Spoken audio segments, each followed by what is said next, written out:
është një nga siluetat më ikonike të rrugës, një profil i skalitur me zjarr në imagjinatën kolektive. Masa e fuqishme një kamioni amerikan, dhe duke kurorzuar kurrizin e tij, si dy topa që drejtohen nga ret, kullat e kromuara të shkarkimit të tij. Për syrin e papërvojë, është një gest i macoizmit mekanik, një zbukurim, një kaprico stilistike e një shoferi që dëshiron të bëjë zhurmë. Por ai imazh, ai supozim, është vështirë se kopertina e një libri që rrëfen një histori shumë më të thellë. Është historia e një lufte të heshtur kundër nxehtësisë, zhurmës dhe gjeografisë. Është harta fizike e dy filozofive industriale që ndanë një kontinent dhe përcaktuan se si lëviz bota. Sepse pyetja e vërtet nuk është pse kamionët e kanë shkarkimin lart, por pse disa kamione kanë atë lart dhe të tjerët e fshehin atë si një sekret. Përgjigjja nuk është në një manual dizajni, është në rrugët me pluhur të viteve 40, në llogaritjet e ftohta të aerodinamikës gjermane dhe në luftën e përditshme për 1 centimetër hapësirë në një shasi. Sot do të ndjekim gjurmët e atyre gazeve të nxehta për të zbuluar se një tub i thjesht mund të përmbajë esencën e një kulture, inteligjencën e një inxhinierie dhe vetë të ardhmen e transportit. Për të kuptuar pse një tub shkarkimi vendosi të ngjitej, duhet të ulim shikimin. Duhet të kurusemi dhe të shikojmë nën kamion, në atë hapësirë të errët, me pluhur dhe vibruese që shumica e injoron. Atje, në brendësitë të automjetit, lindi nevoja që do të farktonte një ikon.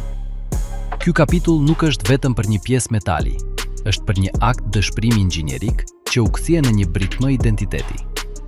Është kronika e asaj se si Amerika e Veriut, e ballafacuar me përmasat e veta titanike dhe me ashpërsinë e makinave të saj, gjeti një zgjidhje që, me kalimin e kohës, te i kaloi funksionin për të shkrirë me vetë shpirtin e kamionit. Do të përshkojmë rrugën nga problemi pragmatik deri te simboli kulturor, nga nxehtësia që djeg deri te kromi që shkëlqen në ndjell. Sepse para se shkarkimi të drejtohej nga qielli si një sfidë, ai e bëri këtë si një akt i mbijetesës së pastër. Kaosi nën shasi. Imagjinoni skeletin e një kamioni të rënd të viteve 1930 ose 1940. Nuk është platforma e pastër dhe modulare sotme. Është një çungël çeliku. Shasia, shtylla kurrizore e automjetit, përbëhet nga dy gjatësor paralel me profilet C ose I, të rënd dhe ngurtë. Duke i lidhur ata, një seri traversash tërthore, si brinj, që japin torsion dhe mbështetje. Në këtë skel bazë, jeta gëlon në formë kaotike. Duke u varur ose duke u montuar midis këtyre antarëve prej qeliku, një kopsht zoologjik sistemesh konkuron ashpër për çdo centimetër kub hapësirë. Rezervuarët e karburantit, cilindrik dhe voluminoz, varen në anët. Depozita e ajrit për frenat pneumatike, një tjetër cilindër metalik, gjen vendin e vet. Një labirint tubash dhe linjash prej tumshit gjarpëron kudo. Linja ajri me presion të lartë për frenat, linja karburanti, kablo elektrik të mbrojtur nga këllëv, pezulimi, qoftë me susta masive flet ose sisteme primitive pneumatike, shton masën e tij të sustave, krave dhe akseve në lëvizje konstante.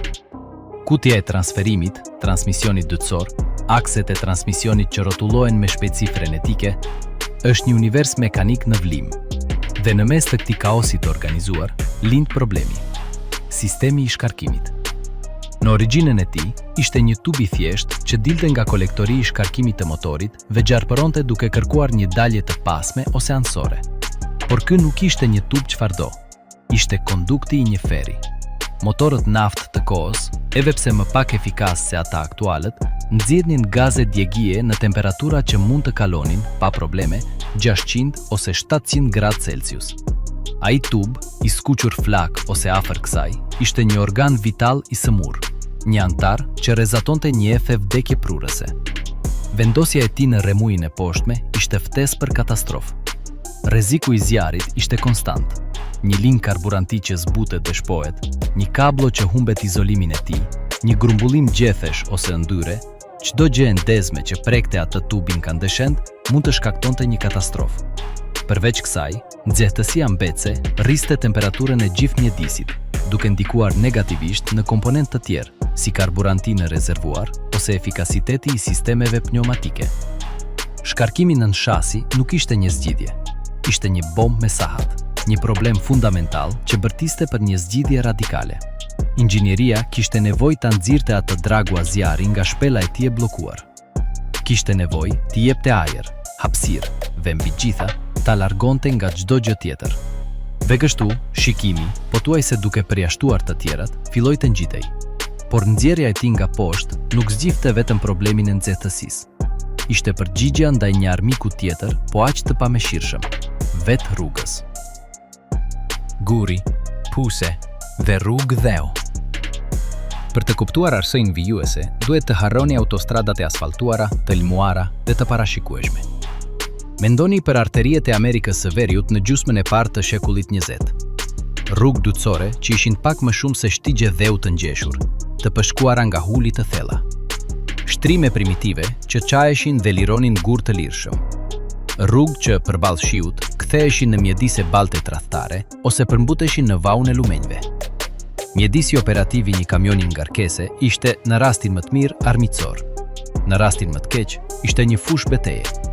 Një sistem shkarkimi i montuar nën shasi, në mezi 30 ose 40 cm nga toka, ishte në vijën e zjarrit të përhershëm. Një gur i hedhur nga një rotë e përparme mund të godiste tubin ose heshtesin me forcën e një preve, duke e shtupur, duke qarë një saldim ose në rastin më të keq, duke e shpërthyer. Një gung e marrë me një shpejtësi të gabuar mund të nënkuptonte shtupjen totale të heshtesit pas tokës. Por rreziku më i fshehtë ishte uji. Një motor naft punon me kompresion.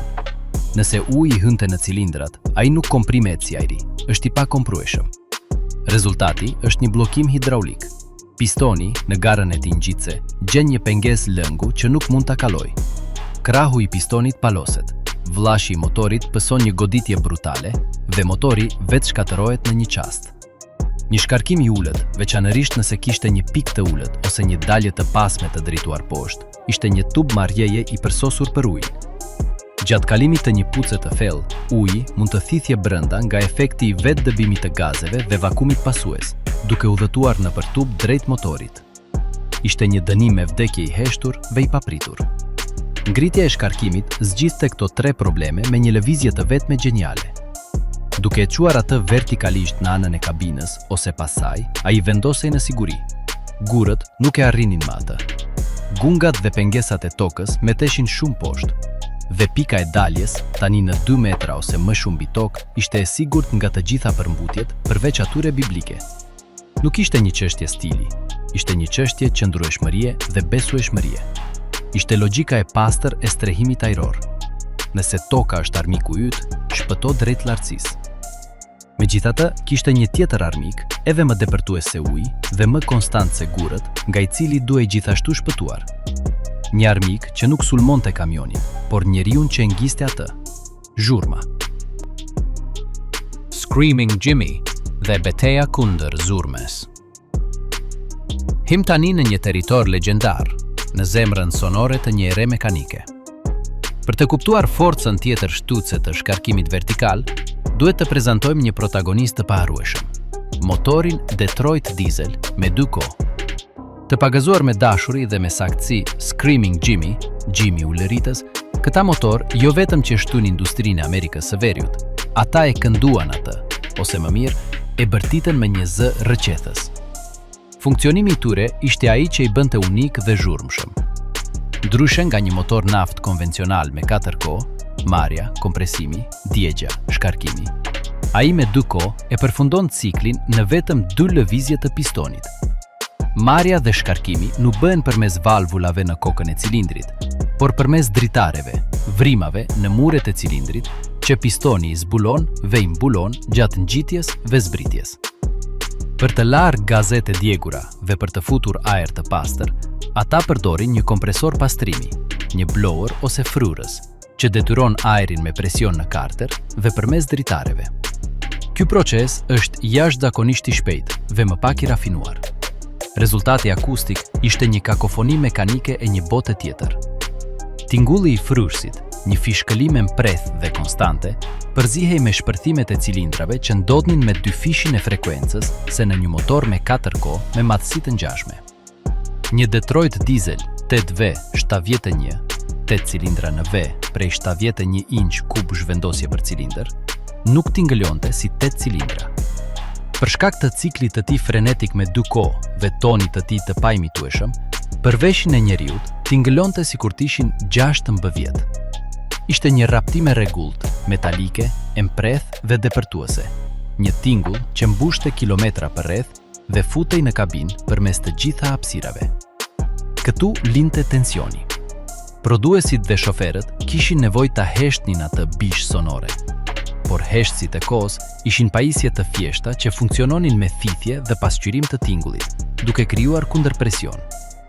Vendosja një heshtësi shumë kufizues në një motor me 2 kohë, i cili varet nga një rrjevje shumë e lirë e gazeve për pastrimin e tij, ishte si t'i mbullje gojen dhe hundën. Kjo i vifte fuqinë në mënyrë drastike, e bënte atë jo efikas dhe mbizhete. Ishte një zgjidhje më e keqe se problemi. Atëherë erdhi goditja e dytë e gjeniut pragmatik. Nëse nuk mund ta heshtësh ulërimën në mënyrë efikase, largo gojen e atij që bërtet. Duke e quar shkarkimin lart dhe veçanërisht duke e përfunduar atë me një kapele ose prerje të drejtë pa heshtës kufizues, ajo që njihet si straight pipe, arriheshin 2 gjëra. Së pari, tingulli nuk drejtohej më drejt tokës dhe nuk pasqirohej drejt për drejt kabinës. Ai projektohej lart dhe anash, ku shpërndahej më shpejt në atmosferë. Së dyti, duke reduktuar ose eliminuar kundërpresionin e heshtësit, motori merrte frymë më mirë dhe jepte potencialin e tij maksimal. Shkarkimi vertikal shtërohej kështu në një megafon të orientuar strategjikisht. E drejtonte raptimën larg shoferit, drejt qiellit, ku të shqetësonte më pak atë që drejtonte mjetin për 12 orë në ditë. Ishte një zgjidhje ergonomie e egër, një pak me djallin e zhurmës në këmbim të shëndetit mekanik dhe fuqisë. Por kishte një tjetër faqe të jetës në rrugë, një faqe intime dhe të prekshme, që gjithashtu kërkonte që ato gaze të largoheshin. Faqja e pushimit. Kabina fjetjeje dhe linja midis komoditetit dhe rrezikut. Jeta e shoferit e kamionit me distanca të gjata nuk ndalej në fund të ditës. Ekonomia e udhëtimeve transkontinentale kërkonte që shoferi të flinte në rrugë, në një kabinë të zgjeruar që përfshinte një dhomë gjumi të vogël pas ndenjëses. Këto krevate lëvizës ishin një stres spartane, një shenjtërore pushimi në mes të pafundësisë. Por ato sillnin me vete një nevojë kritike dhe një rrezik vdekjeprurës. Nevoja ishte klimatizimi. Në të ftohtin akull të një dimri në Dakota e Veriut, ose në nxehtësinë e lagësht të një vere në Teksas, ficja e motorit nënkuptonte dënimin me një natë hipotermie, ose mbutje nga nxehtësia. Zgjidhja ishte mbajtja e motorit naftë në punë në lëvizje boshe për orë të tëra, në mënyrë që sistemi i ngrohjes ose kondicioneri primitiv, që punonte me kompresimin e motorit, të mund të mbani një temperaturë të banueshme në dhomën e gjumit. Rreziku vdekjeprurës kishte një emër: monoksidi i karbonit. Ky gaz pa ngjyrë, pa erë dhe pa shije është një nën produkt vdekjeprurës i djegjes jo të plotë. Një motor në lëvizje boshe, veçanërisht një më pak efikas si ata të kohës, mund ta gjeneronte atë në sasi të konsiderueshme. Rreziku nuk ishte aq shumë një rrjedhje masive, sesa filtrimi i ngadallt dhe i fshehtë. Gazet e shkarkimit, nëse dalja ishte ulët dhe afër kabinës, mund të tërhiqeshin nga turbulenca e erës, të thitheshin nga sistemet e ventilimit, ose thjesht të filtroheshin nga guarnicionet e dyerve dhe dritareve. Brenda hapësirës së vogël dhe të mbyllur të dhomës së gjumit, monoksidi i karbonit do të grumbullohej në heshtje. Simptomat filjestare janë delikate: dhimbje koke, marramendje, përzierje, konfuzion. Një shofer i raskapitur mund t'i atriburonte ato lodhjes, por në gjumë, intoksikimi përparon shpejt drejt humbjes së vetëdijes dhe vdekjes. Shkarkimi vertikal ishte në këtë kontekst një sistem shpëtimi jetësor. Duke ngritur pikën e emetimit të gazeve në një lartësi të konsiderueshme mbi kabinë, shfrytëzoheshin ligjet bazë të fizikës. Gazet e nxehta janë më pak të dendur dhe priren të ngjiten. Duke u dëbuar në 2 metra ose më shumë mbi tavan, ata kapeshin nga rrumat e ajrit dhe shpërndaheshin shpejt në atmosferë, larg çdo dritareje apo marreje ajrit të kabinës. Kulla e shkarkimit shndëroi në një roje nate, një vigjilent prej qeliku që mërgonte rrezikun e padukshëm drejt lartësive, duke garantuar që përshpritja e motorit në lëvizje boshe të ishte një ninull dhe jo një requiem. Në këtë formë, ajo që filloi si një zgjidhje për nxehtësinë, pastaj për goditjet, më pas për zhurmën, u konsolidua si një shtyllë e sigurisë njerëzore. Dhe kur një pjesë grumbullon aq shumë shtresa funksionaliteti kritik, ajo është e destinuar të shtërohet në diçka më shumë. Shpirti i kromuar i kamionit amerikan. Kështu, tubi i shkarkimit vertikal pushoi së qeni një komponent i thjeshtë. Ai kishte vërtetuar vlerën e tij në shumë fronte. Ishte një mburoj kundër nxehtësisë, një armatur kundër terrenit, një izolim akustik pasiv dhe një roje e shëndetit. Ai e kishte fituar vendin e tij. Dhe në kulturën e Amerikës së Veriut, thellësisht e lidhur me rrugën dhe simbolikën e makinerive të saj, ai vend nuk mund të mbetet në atë thjesht utilitar. Tranzicioni nga praktikja te emblematikja ishte organik. Së pari, tubi i zi dhe funksional filloi të mbrohej me bojë rezistente ndaj nxehtësisë. Pastaj, dikush pati iden ta lustronte atë. Shkëlqimi i metalit të zhveshur, duke i rezistuar nxehtësisë dhe blozës, projektonte një imazh qëndrueshmërie dhe kujdesi. Kromi, ai përfundim pasqirues që përcakton American Dream automobilistik të mesit të shekullit, arriti te kullat e shkarkimit. Nuk ishin më vetëm tuba, ishin staks, kolona të kromuara që shkëlqenin në ndjelin e shkretirës ose dritën e neoneve të një truck stop. Personalizimi bëri pjesën tjetër. Shoferët, kamioni i të cilëve ishte në të njëjtën kohë mjeti i tyre i punës, shtëpia e tyre përkohësisht dhe zotërimi i tyre kryesor, filluan ta bënin të tyrin atë pjesë. U shtuan korona ose kapele të dizajneve të ndryshme, prerje të drejta, prerje në kënd prej 45 gradësh, kambana të zgjeruara. Lartësia mund të ndryshonte. Donjëherë mbështilej baza me një mëngë lëkure dekorative. Staks u shtëruan në nënshkrimin e shoferit, në mënyrën për t'u drejtuar dhe për të thënë, ky është kamioni im. Ato u integruan në estetikën e përgjithshme. Në një Kenworth W900 ose një Peterbilt 379 klasik, linjat e gjata të kapotit, skara e kromuar, farat e rumbullakëta dhe staks shkëlqyese formonin një kompozim vizual harmonik dhe të fuqishëm. Shkarkimi vertikal nuk ishte më një shtesë, ishte një element strukturor i dizajnit, kurorëzimi literal i kalit prej qeliku, po aq ikonik dhe identifikues sa tingulli i motorit që merrte frymë përmes tij. Përfaqësonte pavarësinë e shoferit të kamionit, aftësinë e tij për të zotëruar makinën dhe rrugën. Ishte një simbol i një ere, i një mënyre për të kuptuar transportin, i madh, i fuqishëm, i zhurmshëm dhe krenar. Por ndërsa në autostradat e pafundme të Amerikës ky simbol mbretëronte, në anën tjetër të oqeanit, një mentalitet krejtësisht i ndryshëm përballej me të njëjtat probleme me një përgjigje të kundërt. Një përgjigje që nuk synonte qiellin, por që zvaritej në heshtje, në hijen e shasisë.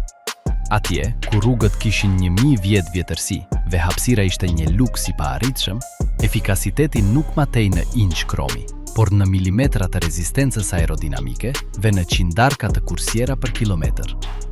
Kundër filozofia ishte gati të linte dhe argumenti i saj do t'ishte po aq i ftohtë, llogaritës dhe i pamshirshëm sa era që fishkëlente midis ndërtesave mesjetare. Ndërsa në Amerikën e Veriut shkarkimi ngrihej si një standard prej qeliku, në Evropë lindi një filozofi diametralisht e kundërt, e farkëtuar jo në pafundësinë e fushave, por në ngushtësinë mijëvjeçare të rrugëve të saj. Këtu, madhështia nuk kishte vend. Mbijetesa nuk varej nga zotërimi i hapësirës, por nga rrëshqitja përmes saj.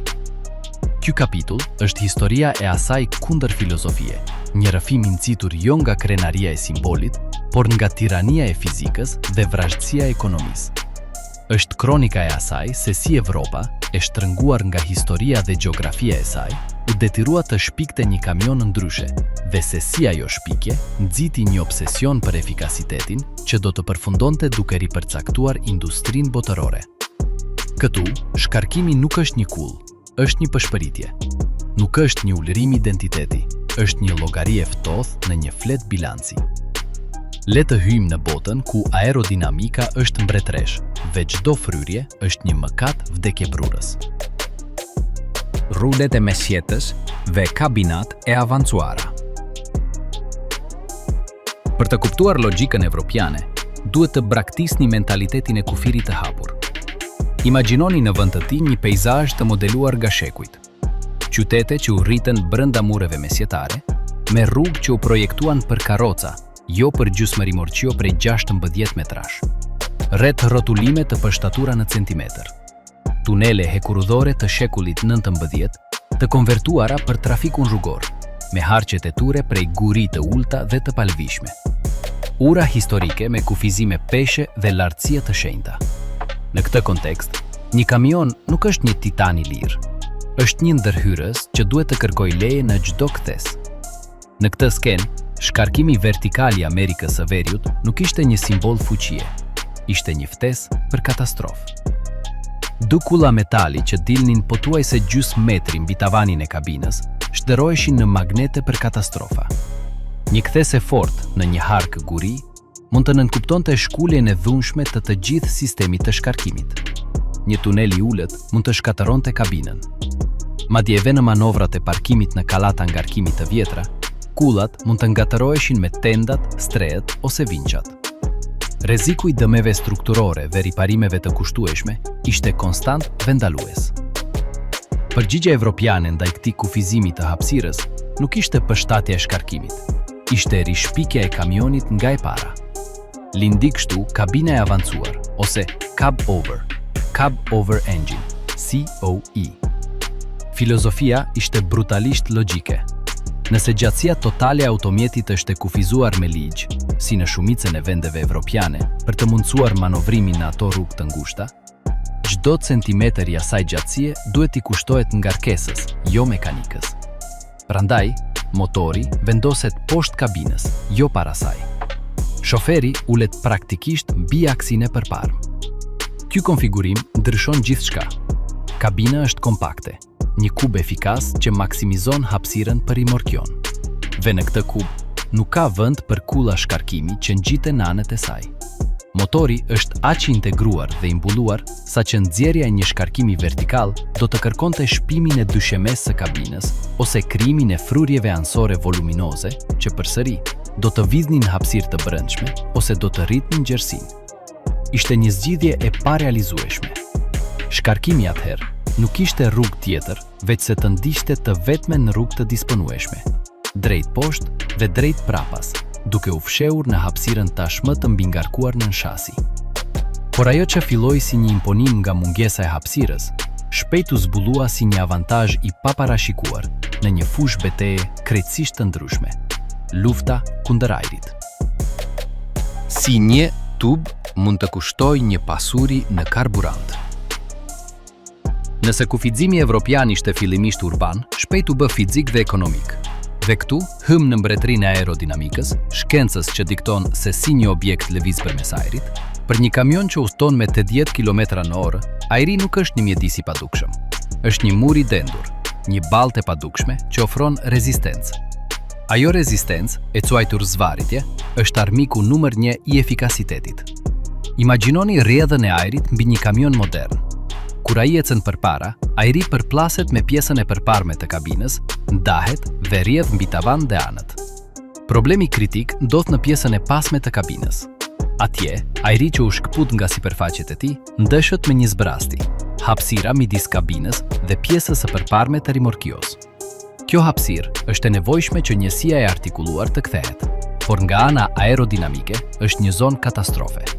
Ajri, kur hyn në këtë hapësirë, bëhet turbullues, duke krijuar një vorbull kaotike që thith energji nga lëvizja e kamionit, si një parashut që hapet dhe mbyllet vazhdimisht.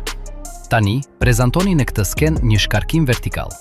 Ato kulla që dalin qartë në profilin e kabinës janë ndërprerës të përsosur të rrjedhës.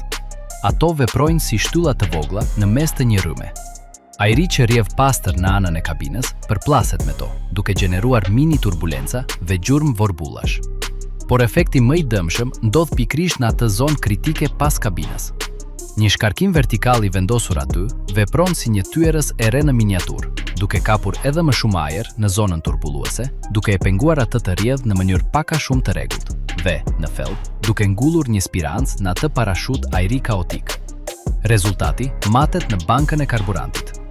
Studimet dhe të dhënat empirike të industrisë vlerësojnë se një kamion me shkarkim vertikal dhe pa një deflektor tavani, një krah që ridrejton ajrin drejt rimorkios, mund të pësojë një rritje në konsumin e karburantit midis një 3 dhe një 7% në krahasim me një kamion me një dizajn aerodinamik të pastër. Me një udhëtim prej 1000 kilometrash, ajo përqindje përkthehet në vjetra litra naftë të djegura vetëm për të mposhtur zvaritjen e krijuar nga disa tuba të thjeshtë. Në një botë ku karburanti ishte gjithnjë më i shtrenjtë, ky nuk ishte një detaj estetik, ishte një defekt dizajni ekonomikisht i pajustifikueshëm. Dhe kur çmimi i litrit është arbitri përfundimtar, ekuacioni bëhet i pamëshirshëm. Kur çdo pik nafte vlen flori. Obsesioni aerodinamik evropian nuk lindi nga një dashuri abstrakte për fizikën.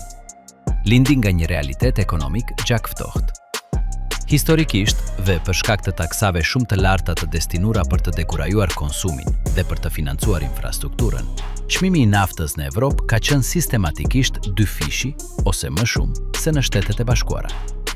Ndërsa një transportues i Amerikës së Veriut mund t'i lejonte vetes një farsh përdorimi si pjesë e kostos së të qenit i madh, një transportues evropian e shihte çdo të qintën e litrit të djegur në mënyrë të kotë si një goditje direkte në marzin e tij tashmë të ngushtë të fitimit. Numrat, në këtë kontekst, flasin vetë. Imagjinoni një flotë modeste prej 100 kamionësh. Secili përshkon rreth 150.000 kilometra në vit. Me një konsum bazë prej 35 litrash për çdo 100 kilometra, flota djeg 5.250.000 litra naftë në vit. Nëse një shkarkim vertikal i vendosur keq dhe një dizajn i gabuar aerodinamik e rritin atë konsum vetëm me 5%, po flasim për 262.500 litra shtesë. Shumëzojeni këtë me çmimin evropian të naftës. Shifra rezultuese është astronomike. Një vrime zezë në financat që mund të përfaqësojë diferencën midis një flote fitimprullëse dhe një që po rrjedh gjak. Prandaj, në Evropë, efikasiteti aerodinamik pushoi së qeni një departament kërkim zhvillimi dhe u bë bërtama e biznesit. Prodhuesit, Scania, Volvo, Mercedes-Benz, DAF, MAN, Iveco, konkuronin ashpër për të reduktuar shifrën e konsumit në specifikimet. Një kamion që deklaronte 0.5 litra më pak për çdo 100 km se konkurrenti i tij, fitonte kontrata të flotave të tëra. Në këtë ekosistem konkurrence të egër për të qintat, shkarkimi vertikal ishte një luks i trash. Shkarkimi horizontal i integruar në shasi u bë një imperativ. Nuk ishte një opsion dizajni, ishte një kusht sine qua non për të mbijetuar në treg. Dhe pikërisht kur kjo betejë aerodinamike po intensifikohej, një revolucion i ri teknologjik erdhi për të komplikuar edhe më shumë gjërat dhe për t'i dhënë të drejtën përfundimtare dizajnit horizontal. Zora elektronike e kamionit modern, SCA, DPF dhe vdekja e shkarkimit të thjeshtë. Në fillim të shekullit 21, inxhinieria e shkarkimit u përball me transformimin e saj më të madh që nga shpikja e heshtësit. Nuk mjaftonte më nxjerrja e gazeve dhe reduktimi pak zhurmës. Normat e emetimeve euro, gjithnjë më të repta, kërkonin pastrimin kimik të gazeve përpara se të liroheshin në atmosferë. Hyjnë në skenë sistemet e pastrajtimit, një zorë elektronike që e kthen shkarkimin e thjeshtë në një laborator kimik mbi rrota. Dy komponent u bën universal dhe masiv. Filtri i grincave naftë, DPF, një cilindër i mbushur me një material qeramik poroz që kap grincat mikroskopike të blozës, tyminezi, dhe sistemi i reduktimit katalitik selektiv, SCR, i cili përfshin një rezervuar të një lëngu të quajtur AdBlue, një zgjidhje uree, dhe një katalizator special. Ky sistem injekton AdBlue në gazete nxehta, duke shkaktuar një reakcion kimik që zhndërron oksidet e dëmshme të azotit në azot dhe avull ujë, komponent të padëmshëm të ajrit. Këta sisteme janë gjigant, të rëndë dhe mbi gjitha termikisht të ndjeshëm. Filtri i grincave naftë që të mos bllokohet duhet të rigjenerohet periodikisht. Lartësohet temperatura e tij e brendshme mbi 600 gradë për të djegur blozën e grumbulluar. Katalizatori SCR funksionon vetëm në mënyrë optimale brenda një rangu temperature shumë specifik. Këtu, dizajni i shkarkimit u bë kritik. Instalimi i kësaj pakete komplekse komponentësh në një kull vertikale është një sfidë monumentale inxhinierike, Kjo nënkupton tubacione shumë të gjata nga turboja deri në bazën e kullës, gjë që shkakton humbje nxehtësie, vonesa në arritjen e temperaturës së punës nga sistemet dhe një peshë më të madhe në lartësi që ndikon në stabilitetin. Përveç kësaj, mirëmbajtja do të ishte një makt. Zgjidhja logjike, pothuajse e detyrueshme, është paketimi i gjithë këtij sistemi sa më afër motorit, në mshasi. Tubacionet janë më të shkurtra, gjë që minimizon humbjen e nxehtësisë dhe lejon që sistemet e pas trajtimit të nxehen shpejt. Pesha mbahet ulët dhe në qendër, duke përmirësuar dinamikën e automjetit. Qasja për mirëmbajtje është më e thjeshtë. Shkarkimi horizontal, që tashmë ishte një nevojë aerodinamike dhe urbane, u zbulua si e vetmi arkitekturë e mundshme për erën e pas trajtimit. Shënoi vdekjen teknike përfundimtare të shkarkimit si një tub i thjeshtë dhe konsolidoi profilin e ulët si standardin e inxhinierisë moderne. Por europianët nuk u ndalën aty. Ata e kthyen këtë nevojë në një virtyt dhe virtytin në një art. Silueta që mposht erën. Pranimi i shkarkimit horizontal nuk ishte një akt dorëheqjeje.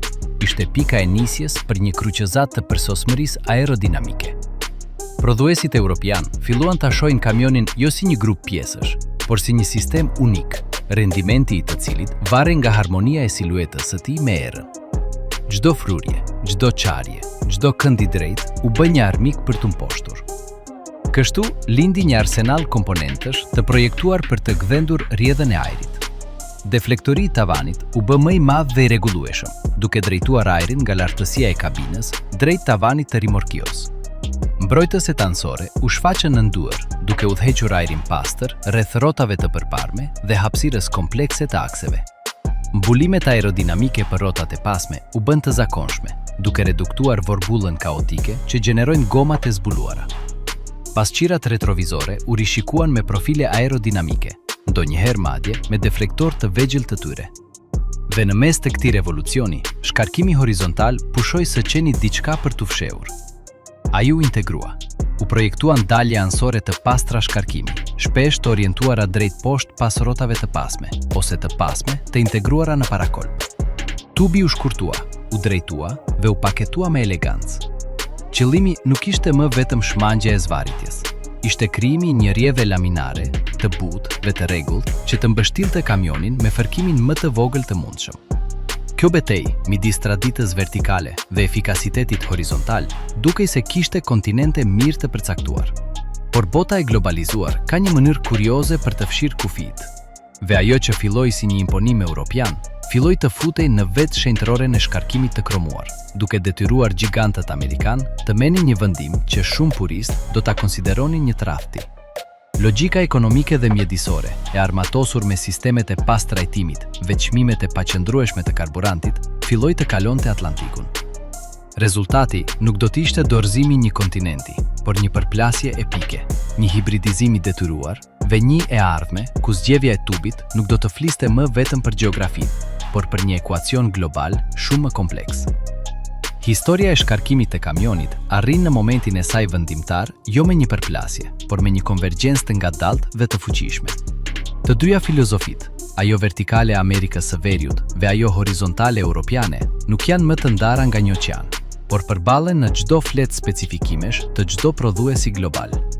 Ky kapitull final eksploron të tashmen, një të tashme zgjedhje e të detyruar nga ligjet e tregut, dhe të ardhmen, një të ardhme që kërcënon ta bëjë të parëndësishme poetin origjinale. Këtu, tubi i shkarkimit pushon së qeni një çështje gjeografie për të zhderruar në një simptom të diçkaje më të madhe. Lufta e përjetshme midis shpirtit dhe efikasitetit, midis identitetit personal dhe logjikës korporative, midis raptimës së të kaluarës dhe heshtjes së të ardhmes. Është kronika e një hibridizimi të pashmangshëm, e nisave që rezistojnë si bunkër kulturor dhe një horizonti energjetik që rishkruan të gjitha rregullat. Invazioni i heshtur. Si efikasiteti kaloi Atlantikun. Ndryshimi nuk u njoftua me një manifest, por me një katalog. Në fillim të dekadës së 2010-s, prodhuesit e mëdhenj të Amerikës së Veriut, ata roje të traditës së kapotit të gjatë dhe staks të kromuara, filluan të nxitnin një gjenerat të re modelish. Emra si Kenworth T 680, Peterbilt 579 Freightliner Cascadia ose Western Star 5700 nuk ishin vetëm kamion të rinj, ishin deklarata qëllimesh.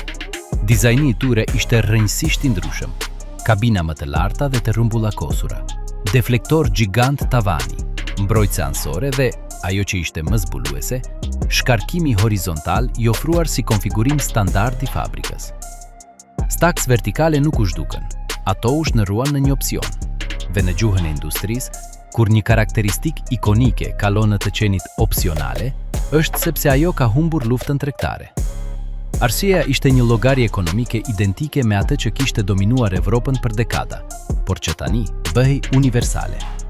Flotat e mëdha të transportit, Swift, Schneider, JB Hunt, Knight Swift, që lëvizin mjera kamion dhe biznesi të cilëve është logjistik e pastër, filluan të blinin sipas numrave. Një ekzekutiv blerjesh në një zyrë në Dallas nuk sheh një simbol të rrugës, sheh një flet llogaritje me një kolon të quajtur kostoja totale e pronësisë. Kur inxhinierët e Freightliner ose Peterbilt u vërtetuan atyre, me të dhëna të pakundërshtueshme se një shkarkim horizontal i integruar me një dizajn të plot aerodinamik mund të përmirësonte efikasitetin e karburantit në 1, 2, 3 ose deri në 5% krahasuar me konfigurimin me Stax, vendimi ishte marrë. Për një flot prej 1000 kamionësh, ajo përqindje përkthehej në kursime prej qindra mijëra dollarësh në vit. Raptima e shkarkimit vertikal, për ta, ishte tingulli i parave që dilnin nga tubi. Invazioni i heshtur nuk ishte evropian, ishte invazioni i kontabilitetit. Efikasiteti, si një virus, kishte kalluar Atlantikun në raportet financiare dhe kishte infektuar vetë zemrën e biznesit të transportit në Amerikën e Veriut. Shkarkimi horizontal pushoi së qeni një rrallësi evropiane për të bërë standardi i ri global i efikasitetit. Por një gjë është standardi i tregut, dhe një tjetër gjë, krejtësisht e ndryshme, është rrahja e zemrës së një kulture. Bastioni i fundit. Pse shkarkimi vertikal ende nuk vdes. Pavarësisht përparimit të pandallshëm të efikasitetit, kullat e kromuara nuk kanë rënë. Ato janë tërhequr në bastionet e tyre, ku vlerat e tyre nuk maten në litra për kilometër, por në inç krenarje dhe në një funksionalitet ekstrem. Këto bastione janë 3, dhe secili mbron traditën për një arsye të fuqishme. I pari është bota e kamionëve show dhe të personalizuar. Këtu kamioni nuk është një mjet, është një vepër arti, një zgjatim monumental i personalitetit të pronarit të tij. Në këto panaire dhe konkurse, Stax janë një element i shenjtë, ekuivalenti i brirëve me rreze të gjatë në një dem me pedigre. Ato lustrohen deri në pasqyrim, lakohen në kënde të pamundura. Atyre u vendosen rezonator që modulojnë tingullin, pikturohen me flak ose dizajn të personalizuara. Heqja e tyre do të ishte si t'i hiqe kurorën një mbreti. Përfaqësojnë shprehjen maksimale të kulturës tracker të Amerikës së Veriut, një homazh i gjallë për një erë të artë. Këtu efikasiteti është një blasfemi. Ajo që ka rëndësi është prezenca, tingulli, spektakli. Bastioni i dytë është ai kamionëve për punë specifike dhe ekstreme. Mendoni për kamionët monstruoz të nxjerrjes së drurit që operojnë në terrene kënetore, ose për makineritë e minierave që duhet të kalojnë përrenjë dhe puçe me thellësi të paparashikueshme. Për ta, argumenti origjinal i viteve 40 vazhdon të jetë i vlefshëm me gjithë forcën e tij. Një shkarkim vertikal i lartë është një garanci mbijetese. Mban sistemin e frymarrjes së motorit të sigurt nga uji, ballta dhe mbeturinat që fluturojnë në ato mjedise brutale. Në këto raste, shkarkimi horizontal do të ishte një dënim me vdekje mekanike. Funksionaliteti i pastër dhe i fortë mban gjallë zgjidhjen vertikale në mjedisin e saj natyror. Bastioni i tretë dhe më i rëndësishmi është pronari operator i pavarur. Ky burr ose grua, që nuk ngjet për një flotë të madhe, por për veten e tij, kamioni i të cilit është njëkohësisht zyra e tij, aktivi i tij më i vlefshëm dhe shpesh shtëpia e tij, ka një marrëdhënie krejtësisht të ndryshme me makinën. Për të, kamioni nuk është një numër në një flotë, është identiteti i tij rrotullues. Stax nuk janë një aksesor. Janë nënshkrimi i tij në rrugë, një simbol i pavarësisë, i mjeshtërisë, i mos përkuljes ndaj homogenizimit korporativ. Pranimi i shkarkimit horizontal, për shumë njerëz, do të ishte tradhtim ndaj një pjese themelore të asaj që do të thotë të jesh një tracker i shkollës së vjetër. Në këtë bastion, ekonomia ndonjëherë i lë vendin krenarisë, sepse krenaria është gjithashtu pjesë e biznesit. Është ajo që e bën atë dinjitoz. Megjithatë, ndërsa kjo luftë kulturore zhvillohet, një revolucion teknologjik shumë më i thellë përgatitet në punëtoritë e inxhinierisë. Një revolucion që nuk zgjedh anë, por i bën ato të vjetruara. Përtej naftës, shkarkimi në erën e elektrifikimit dhe hidrogjenit. Diskutimi midis vertikales dhe horizontales supozon një të vërtet të pakundërshtueshme. Se ka diçka që duhet të shkarkohet, një gaz i nxehtë nga djegja. Por, po sikur ai gaz të zhduket. E ardhmja e transportit të rënd përparon me shpejtësi të plot drejt dekarbonizimit. Dhe në atë të ardhme, koncepti i shkarkimit, ashtu siç e njohim, pëson një metamorfozë radikale. Së pari, kamioni elektrik me bateri. Këtu, përgjigja është e thjeshtë dhe çliruese. Nuk ka shkarkim. Nuk ka djegje, prandaj nuk ka gaze shkarkimi. Motori elektrik dhe sistemet e tij të fuqisë gjenerojnë nxehtësi, por kjo shpërndahet përmes radiatorëve dhe qarkut të ftojës me lëng që kërkojnë marrje ajri të vogla dhe diskrete, të ngjashme me ato të një automjeti modern. Dizajni çlirohet nga lidhja e tij më emblematike. Inxhinierët nuk duhet të planifikojnë më rrugën e një tubi të nxehtë. Ata duhet të optimizojnë ftojen e baterive dhe aerodinamikën e pastër. Silueta mund të bëhet më e pastër, më e integruar, më shumë si një anije hapësinore sesa një makinë me avull. Mungesa e tubit është fitoria më e madhe e dizajnit aerodinamik. Pastaj, shfaqet një teknologji e ndërmjetme, kamioni me qelizë karburanti hidrogjeni. Kjo automjet ka një motor elektrik, por energjia elektrike gjenerohet në bord duke bërë të reagojë hidrogjeni dhe oksigjeni i ajrit në një qelizë karburanti. I vetmi nën produkt i këtij reaksioni elektrokimik është avulli i ujit. Pikrisht kështu, shkarkimi i një kamioni hidrogjeni është në thelb uji i pastër në gjendje të gastë. Këtu, tubi kthehet, por kuptimi i tij ndryshon krejtësisht. Nuk është më kondukti i ndotjes dhe zhurmës, por një dalje e thjeshtë për një avull të padëmshëm. Dizajni i tij nuk diktohet nga nxehtësia apo kundërpresioni, por nga nevoja për të shmangur që ai avull të kondensohet dhe të ngrijë në klima të ftohta. Mund të jetë një hapje e vogël ansore ose e pasme, diskrete dhe funksionale. Era post-naft nuk e eliminon tubin në të gjitha rastet, por e eliminon përgjithmonë simbolikën e tij të fuqisë fosile dhe tingullin e tij raptues. Debati vertikal kundrejt horizontales zhvendoset atëherë në një plan thjesht paketimi dhe stili, i zhveshur nga ngarkesa e tij historike dhe teknike më e rëndë. Vendimi përfundimtar. Një pjetje filozofie, jo inxhinierie. Në fund të udhëtimit, pasi kemi përshkruar historinë, gjeografinë, fizikën dhe ekonominë, vrejmë se zgjedhja e shkarkimit nuk ka qenë kurrë vërtet teknike. Inxhinieria ofronte vetëm mjetet. Zgjedhja përfundimtare ka qenë gjithmonë dhe vazhdon të jetë filozofike. Për menaxherin e flotës, qoftë në Rotterdam apo në Dallas, filozofia është utilitarizmi ekonomik i pastër. Universi i tij udhëhiqet nga kostoja totale e pronësisë, TCO. Çdo komponent është një variabull në një ekuacion, qëllimi i vetëm i të cilit është minimizimi i shpenzimeve dhe maksimizimi i fitimeve. Në atë ekuacion, një shkarkim vertikal që shton zvarritjen është një term pozitiv në anën e shpenzimeve. Prandaj, ai eliminohet. Zgjedhja e tij është e ftohtë, racionale dhe plotësisht logjike, brenda kornizës së tij të referencës. Kamioni është një aktiv gjenerues i të ardhurave. Për pronarin operator të pavarur ose entuziastin, filozofia është personalizmi dhe lidhja emocionale. Kamioni i tij është një shok jete, një dëshmitar i miramiljeve, një projekt dashurie dhe djers. Në kornizën e tij të referencës, vlera nuk qëndron vetëm në numra, por në ndjesinë në timon, në krenarin gjatë parkimit në një truck stop, në trashëgimin që përfaqëson. Stakse kromuara janë një term pozitiv në ekuacionin e identitetit dhe të kënaqësisë personale. Heqja e tyre do të ishte një akt vetmohimi. Zgjedhja e tij është e ngrohtë, identitare dhe gjithashtu plotësisht racionale brenda botës së tij. Asnjë nga të dyja qëndrimet nuk është i gabuar. Të dyja janë përgjigje të vlefshme për pyetjen themelore: për çfarë shërben një kamion? Përgjigja e flotës është: për të lëvizur mallra në mënyrën më të lirë të mundshme. Përgjigja e të pavarurit është: për të jetuar një jetë lirje dhe zanati mbi rrota. Shkarkimi është vetëm simptoma më e dukshme e asaj divergjense themelore. Është maja e icebergut të dy shpirtrave industrial që bashketojnë, ndonjëherë në tension, në të njëjtën rrugë. Leksimi i kamionit përmes siluetës së tij. Kodi sekret i rrugës. Herën tjetër që do të jeni në një autostrad, në një zonë pushimi ose duke kaluar një urë, luani këtë lojë. Shikoni kamionët që kalojnë. Nuk do t'i shihni më si thjesht automjete të mëdha. Do të shihni libra të hapur, histori rrotulluese të treguara nga silueta e tyre.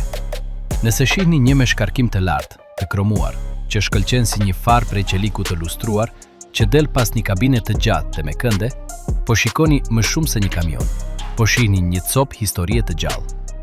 Është flamuri i pavarësisë, krenaria kokfort e një zanati që refuzon të homogenizohet. Është jehona e Screaming Jimmy, që raptin përmes shkretirave. Është zgjedhja e ndërgjegjshme e një individi që prioritizon identitetin dhe traditën mbi vjetoren e fundit të konsumit. Është një monument lëvizës i erës së naftës klasike. Nëse shihni një me një profil të limuar, një shkarkim të padukshëm të integruar në shasi, deflektor dhe mbrojtëse që gdhëndin ajrin, po shihni të tashmen, vetarmen e logjistikës globale. Është efikasiteti i bërë metall. Është llogaria e ftohtë të një algoritmi kostosh. Vullneti për të sakrifikuar gjestin dramatik për përfitimin e heshtur. Është makina e përsosur për një botë dërgjesash just in time, të flotave të menaxhuara me satelit dhe të qëndrueshmërisë së matur në gram të dioksidit të karbonit për ton kilometër. Është kamioni si qelizë e një sistemi nervor ekonomik planetar. Të dy kanë të drejtë, të dy janë të nevojshëm. I pari mban gjallë shpirtin, kulturën dhe njohurinë artizanale të rrugës. I dyti lëviz botën në mënyrë gjithnjë më inteligjente dhe të qëndrueshme. Tymi që dikur doli nga ai tub, qoftë drejt qiellit apo drejt tokës, po shpëndahet. Por zgjevja që ai përfaqëson mbetet. Tubi i shkarkimit, në fund, pushoi së qeni vetëm një kondukt për gazet. U shtërua në termometrinë e një industrie, duke matur tensionin midis zemrës dhe mendjes. Në busullën e rrugës, ku gjill pra lëkundet përjetësisht midis dy poleve një lloj të fuqishëm, legjenda dhe libri llogarive, legjenda e rrugës dhe libri llogarive. Dhe ndërsa do të ketë kamion në rrugë, do të ketë dikë që vendos, me çdo blerje, çdo personalizim, drejt cilit pol tregon busulla e tij. Historia vazhdon, kilometër pas kilometri.